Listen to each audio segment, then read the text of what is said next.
안녕하세요. 네, 안녕하십니까. 네, 새해 복 많이 받으시고요. 복 많이 받으십시오. 네, 지난 7월에 비대위원장 되셨으니까 벌써 반년 지났네요. 그죠? 예, 벌써 그렇게 지났습니다. 제가 방송하면서 예. 아니 자유한국당 비대위원회는 왜 비상대책위원회인데 비상대책위원회가 아니라 정상적인 상태의 당대표 역할을 하시는 것 같다. 이런 표현을 몇 번 썼거든요. 예, 예. 어떻게 보세요? 예, 제 나름대로 일정을 이제 정해가지고 가는데, 네, 처음에 제가 이제 관심을 둔 분야가 이제 역시 이 당의 그 비전과 가치를 예, 정립하고 하는 예, 이런 일들이었거든요. 그 예, 다음에 이제 개파 통합, 이제 개파 정치를 좀 불식시키고, 예. 근데 이런 부분들은 이 국민들 눈이나 밖에서 보는 분들 입장에서는 잘 보이질 않습니다. 그렇죠. 그러니까 뭐 정말 인적 쇄신이나 사람의 목을 치고 하면 이러면은 이제 그게 보이는데 예, 안 보이니까 이제 왜 뭘 하고 있냐. 그러니까요. 그다음에 이제 뭐 그냥 정상적인 대표 기능을 수행하는 거 아니냐. 이제 그런 이야기가 나왔던 거죠. 네, 네. 그런데 이제 실제로는 이제 그 어떤 비전 정립 작업이나 가치 정립 작업, 그다음에 개파 그 정치를 불식시키는 것 이런 작업들이 쭉 진행이 되고 있었던 거죠. 예. 다른 비대위원회는 뭐 정광석화처럼 뭘 막 하는데 그렇지는 예. 않지만 그래서 제가 들어가면서부터 비대위를 저보고 2, 3개월, 3, 예. 4개월 하라고 하면은 나는 안 한다라고 제가 이야기를 했습니다. 예, 예. 내가 하는 것은 최소 한 7, 8개월이 걸리니까 예. 이러이러한 나름의 로드맵을 가지고 하는 거니까, 알겠습니다. 길게 줘야 된다라고 네. 이야기를 했습니다. 그러니까 2월 전당대회를 그렇게 예. 말씀하신 것도 다 이런 일정상의 예, 구상에 의해서 또 그 구상대로 지금 돼 왔다고 보시는 거예요? 저는 이제 일부는 조금 빠르게, 일부는 조금 늦게 됐습니다만, 예. 결국은 이제 제가 가진 스케줄대로 왔다고 봅니다. 네. 잘했나 못했느냐는 이제 두 번째지만, 예, 예. 일단 제 일정대로, 뭐 이런저런 말을 많이 들었습니다만은, 그래도 어쨌든 제 고집으로 그렇게 온 것 같습니다. 네. 지난달에 현역 의원 21명 포함된 당협위원장 예, 교체라는 인적 쇄신도 있었는데, 근데 그렇게 예. 빠질 사람 빠진 다음에 새 인물이 국민의 어떤 관심을 딱 집중시킬 수 있어야 되는데, 그건 언제쯤 됩니까? 이제 이 지금이 사실은 시점으로 봐가지고 새로운 인물들이 많이 몰릴 수 있는 시점은 아닙니다. 왜냐하면 우선 선거가 많이 남았기 때문에 네. 지금 현직에 있는 분들은 지금 직장을 그만두고 들어온다는 게 좀 네. 부담이 되고요. 또 예. 하나는 예. 혹시 다음 대표 체제가 들어서서 공천 작업을 하면서 또 어떤 변화가 있지 않을까 하는 이런 불안감도 좀 있거든요. 그렇죠. 그래서 예. 적지 않은 분들이 관심을 가지고 계시는데 막상 지금 1년 4개월 남은 시점에 네. 현직을 그만두고 들어오기에는 조금 부담이 되고 아하. 지금 이런 시점입니다. 네. 그래서 저희들이 이번에 이제 그럼에도 불구하고 들어오겠다는 분들은 저희들이 이제 다 이번에 모셔서 예. 정리를 하고 그다음에 이제 우리가 접촉한 분들 또 접촉해 온 분들 가능성 있는 분들은 예. 그 나름대로 인력 풀로 또 남겨서 예. 그대로 다음 지도부로 넘기고 하려고 합니다. 그러니까 지금 앞에 그 말씀을 미리 전제하신 거는 1월 예. 중에 확정될 새 당협위원장에는 국민들이 깜짝 놀랄 만한 분들은 별로 없다. 미리. 깜짝 놀랄 분들보다는 그래도 상당히 당이 그 변화된 면모를 보여줄 수 있는 그런 분들, 특히 이제 젊은 분들이라든가 새로운 인물들이 예, 예. 있습니다. 예, 예. 알겠고요. 예, 자유한국당 지지도가 꾸준히 좀 올라가는 추세를 보이고 있는 이 점, 예, 예. 비대위원장 스스로 평가하시기 좀 뭐 할지 모르겠습니다.만 그게 예. 김병준 비대위원장이 잘해서 그러신 걸까요? 아니면 문재인 정부가 못해서 그런 걸까요? 우선 뭐 저는 양면이 다 있다고 봅니다. 음흠. 그동안 이제 문재인 정부가 계속 지지도가 떨어지는데도 저희들이 안 올라가고 있었거든요. 네. 그러다가 최근에 와서 이제 상승세를 보이는데 예. 문재인 정부가 잘못해서 올라가는 부분도 있고 또 그다음에 이제 저희들이 이제 당내 우선 개파 갈등 같은 게 줄어드는 게 좀 눈에 띄고 예. 그러면서 정부 여당이 내리 이제 말하자면 야당을 공격할 때 주로 하는 말이 대안 없이 비판을 한다. 네. 비판만을 위한 비판을 한다. 이런 비판을 많이 하거든요. 그렇죠. 근데 최근에 와서 어떻게 느끼시는지 모르겠습니다만 정부 여당이 저희 당을 보고 대안 없이 비판한다. 비판만을 위한 비판한다는 이야기는 잘 못하고 있습니다. 이제 그런 이유가 앞서 제가 말씀드린 것처럼 앞에 한 몇 달 동안 예. 소위 아이노믹스라고 해서 새로운 경제 비전과 정책 패키지를 내놓고 예. 또 그다음에 이제 평화 문제에 있어서도 평화 이니셔티브라는 우리 나름의 평화 로드맵을 내놓고 네. 또 정치에 대해서도 아이팔리틱스라고 해서 새로운 어떤 정치 비전을 내놓고 네. 이런 것들을 내놓으면서 이제 그런 비판도 좀 줄어들고 예. 그것도 영향이 있다고 봅니다. 네, 네. 그런데 이렇게 지도가 좀 괜찮은 상황에서 뭐 예천군 의회 해외 연수 폭행 사건 같은 거 참 송구스러운 일입니다. 근데 그냥 탈당하고 그러던데 당 차원에서 무슨 조치하셔야 되는 거 제가 아니에요? 이제 바로 그 소식을 접하자마자 제가 참 국민들께 죄송하다는 마음 속에서 당장에 이제 이 징계 절차에 돌입하라고 했습니다. 네. 그래서 했는데 예. 이게 참 묘하게 돼 있더구만요. 한국의 정당법에 한 조항이 있는데 그 조항이 뭐라고 규정하고 있는가 하면 탈당계를 내면 탈당이 바로 접수되게 돼 있고. 아, 그래요? 접수된 날로부터 탈당이 바로 이제 유효호 되도록 그렇게 돼 있습니다. 그럼 그래서, 징계 못 해요?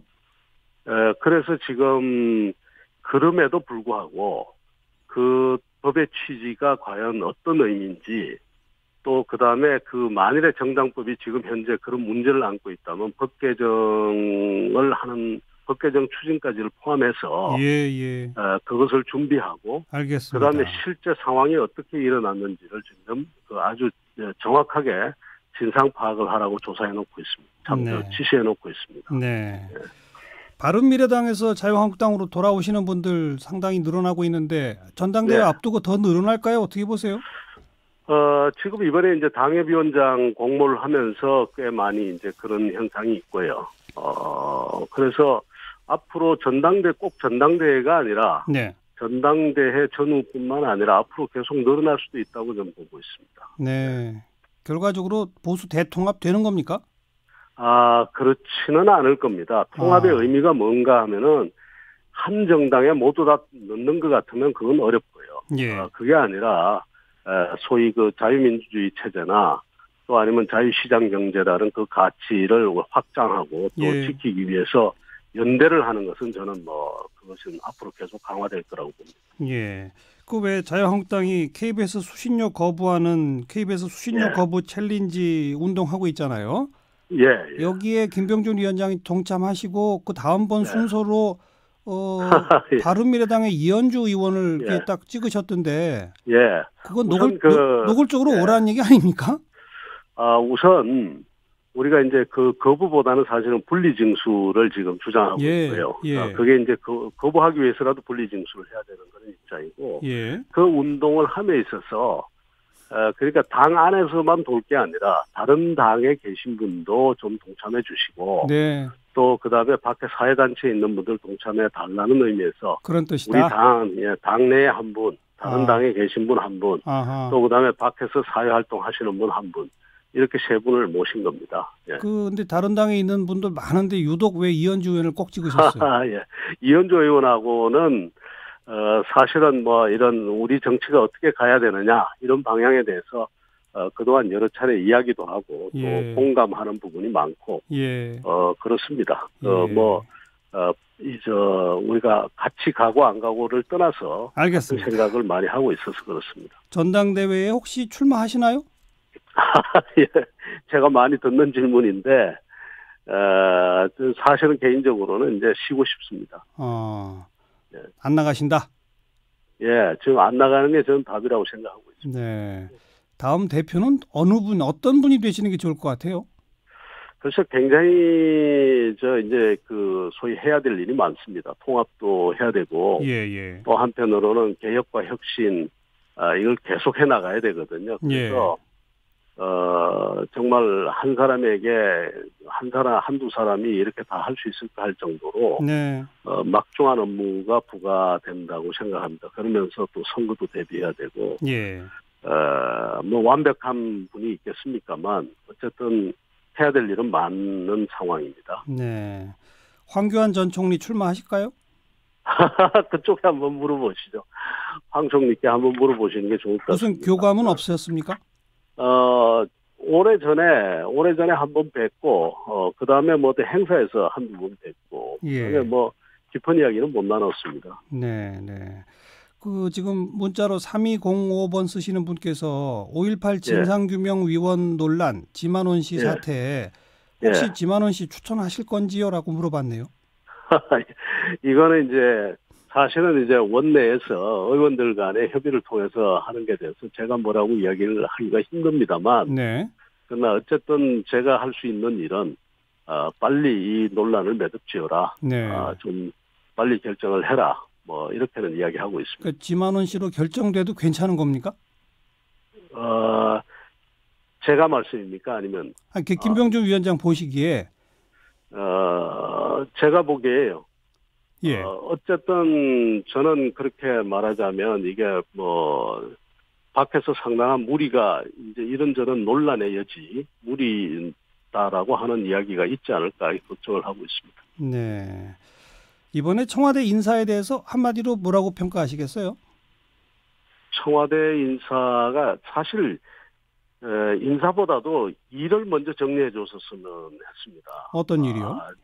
그러니까 무슨 경제 정책이라든가 네. 이런 부분에서 어떻게 하고 그다음에 우리 경제를 살리기 위해서 또 사회 통합을 위해서 이런 일을 해야 되는데 이런 일은 잘못됐으니까 예. 이런 일을 하기 위해서 이런 사람이 필요하다. 아하. 이렇게 좀 설명을 해주면 좋은데 우리가 인사가 만사라고 하지만 사실은 아니거든요. 예. 인사가 만사인 건 맞고 중요한 건 맞는데 일이 먼저 정리돼야 되는데 일 정리를 제대로 안 한 채로 그냥 사람만 바꿨단 말이죠. 이게 과연 그렇게 의미가 있을까? 그러면서 또 한편으로 보면 책임을 물어야 될 분한테는 또 책임을 안 물었어요. 예를 들자면 민정 조국 수석 같은 경우에 네. 이제 이런 부분에 있어서 한편으로는 일에 대한 새로운 정리를 안 하고 사람을 쓴 거는 어떻게 보면 좀 그야말로 분식한 것 같은 냄새가 나고 그다음에 책임을 물어야 될 분한테는 책임을 안 묻고 그래서 그렇게 좋은 인사라고 보지 않습니다. 네.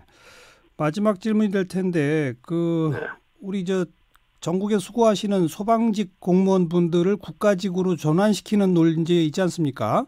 네. 거기에 대해서는 해당 상임위원회의 법안심사소위원회에서 자유한국당 의원들까지 다 찬성을 했다는데 자유한국당의 원내 전략상 일단 좀 보류해라 그래서 아직도 그 법이 통과 안 되고 있다거든요. 혹시 알고 계시나요? 제가 그 이야기는 지금 제가 파악을 못 하고 있습니다. 한번 파악해서 어떤 상태에 가 있는지 제가 한번 들여다보겠습니다. 네. 그러니까 자유한국당도 기본적인 입장에서는 소방직의 전면 국가직화에 반대할 이유가 없는 거죠? 제가 바로 이야기 드리기가 못한 것 같습니다. 그래서 한번 상황 파악을 해보시겠다. 어떤 이야기들이 나오고 그다음에 장단점에 대해서 어떤 이야기들이 정리되어 있는지를 한번 보겠습니다. 좀 파악해 보시고 당의 어떤 입장을 좀 내주시길 기다리고 있겠습니다. 오늘 말씀 잘 들었습니다. 고맙습니다. 감사합니다. 자유한국당의 김병준 비대위원장이었습니다.